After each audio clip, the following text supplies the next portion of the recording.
मराठवाडा मुक्ती संग्राम दिनाचा हा कार्यक्रम थेट आपण दृश्य पाहतो आहोत। मुख्यमंत्री फडणवीस यांच्या हस्ते या ठिकाणी ध्वजारोहण पार पडणार आहे। आजच्याच दिवशी मराठवाड्यातील निजामाची सत्ता संपली होती आणि हा आपल्या देशाचा म्हणजे भारताचा एक भाग बनला होता। खरं तर 1947 मध्ये भारताला स्वातंत्र्य मिळालं, मात्र मराठवाड्यातली निजामाची सत्ता त्यानंतर तब्बल 1 वर्षांनी म्हणजे 17 सप्टेंबर 1948 रोजी संपलेली होती आणि त्या दिवसाचा औचित्य साधत दरवर्षी मराठवाडा मुक्ती संग्राम दिनानिमित्तानं छत्रपती संभाजीनगरमध्ये मुख्यमंत्र्यांच्या हस्ते ध्वजारोहण केलं जातं। मुख्यमंत्री फडणवीस या ठिकाणी कार्यक्रमासाठी उपस्थित असल्याचं आपण पाहतोय। छत्रपती संभाजीनगरमध्ये त्यानिमित्तानं विविध कार्यक्रमांचंही आयोजन केलं जातं। मराठवाडा मुक्ती संग्राम दिनाचा हा कार्यक्रम या ठिकाणी आपण पाहतोय। याच ठिकाणी मुख्यमंत्र्यांच्या हस्ते ध्वजारोहण पार पडणार आहे। या मुक्ती संग्रामासाठी निजामाची सत्ता घालवून त्या ठिकाणी भारतात विलीन होण्यासाठी म्हणून जो लढा देण्यात आलेला होता त्या शहीदांची आठवण सुद्धा त्या निमित्तानं काढली जाते। 78वा मराठवाडा मुक्ती संग्राम दिनानिमित्तानं मुख्यमंत्री फडणवीस या ठिकाणी आपण पाहतोय त्यांच्या हस्ते ध्वजारोहण केलं जाईल। आज विविध शासकीय कार्यक्रमांचं आयोजन केलं जाणार आहे। मराठवाडा मुक्ती संग्राम दिनाचा हा शासकीय कार्यक्रम 17 सप्टेंबर 1948 रोजी इथली निजामशाही संपली होती आणि हे संस्थान भारताचा एक भाग बनलेलं होतं।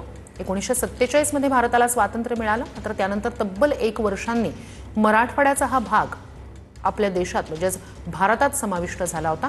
त्यानिमित्तानं जो लढा देण्यात आलेला होता त्या लढ्यातील शहीदांचं स्मरण या निमित्तानं केलं जातं। 78वा मराठवाडा मुक्ती संग्राम दिन त्यानिमित्तानं मुख्यमंत्री फडणवीस इतरही मंत्री या ठिकाणी आपण पाहतोय या कार्यक्रमात सहभागी झालेले आहेत। शहीदांचं स्मरण करतायत। शहीद स्मारकावर त्या ठिकाणी पुष्पचक्र अर्पण केलं जातंय। छत्रपती संभाजीनगरमधला मुक्ती संग्राम दिनाचा हा शासकीय कार्यक्रम। तर 17 सप्टेंबर 1948 रोजी निजामाचा पराभव झाला आणि हे संस्थान म्हणजेच हैदराबाद संस्थान भारतात विलीन झालं। मराठवाडा मुक्ती संग्राम दिनाचा हा कार्यक्रम त्यानिमित्तानं छत्रपती संभाजीनगरमध्ये दरवर्षी 17 सप्टेंबरला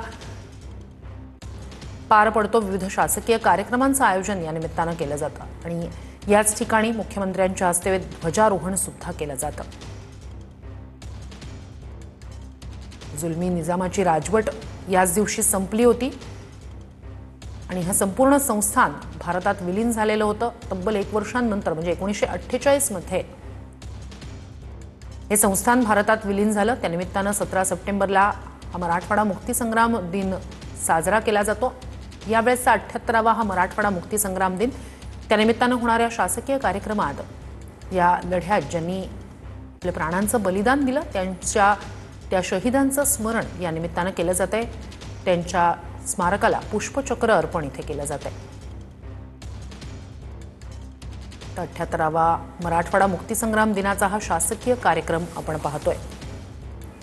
1947 मध्ये आपल्या देशाला स्वातंत्र्य मिळालं, मात्र त्यानंतर तब्बल 1 वर्षांनी हे संस्थान आपल्या भारतात विलीन झालेलं होतं। इथली निजामाची राजवट संपलेली होती आणि त्यानिमित्तानं जो लढा इथल्या जनतेनं दिलेला होता त्याची आठवण काढण्यासाठी त्याचं स्मरण करण्यासाठी आणि या लढ्यात बलिदान दिलेल्या शहीदांना आदरांजली अर्पण करण्यासाठीचा हा कार्यक्रम। याच ठिकाणी ध्वजारोहणाचा कार्यक्रम सुद्धा पार पडणार आहे।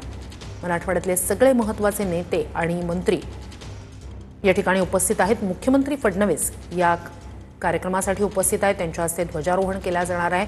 दरवर्षी 17 सप्टेंबरला मराठवाडा मुक्ती संग्राम दिनाचा हा शासकीय कार्यक्रम छत्रपती संभाजीनगरमध्ये आयोजित केला जात असतो। याच ठिकाणी मुख्यमंत्र्यांच्या हस्ते ध्वजारोहण केलं जात असतं, कारण याच दिवशी निजामाची राजवट संपली होती आणि या संस्थानात तिरंगा फडकलेला होता। त्याच दिनाचं औचित्य साधत त्या दिवसाचं स्मरण म्हणून 17 सप्टेंबरला मराठवाडा मुक्ती संग्राम दिनाचा हा शासकीय कार्यक्रम आयोजित केला जातो।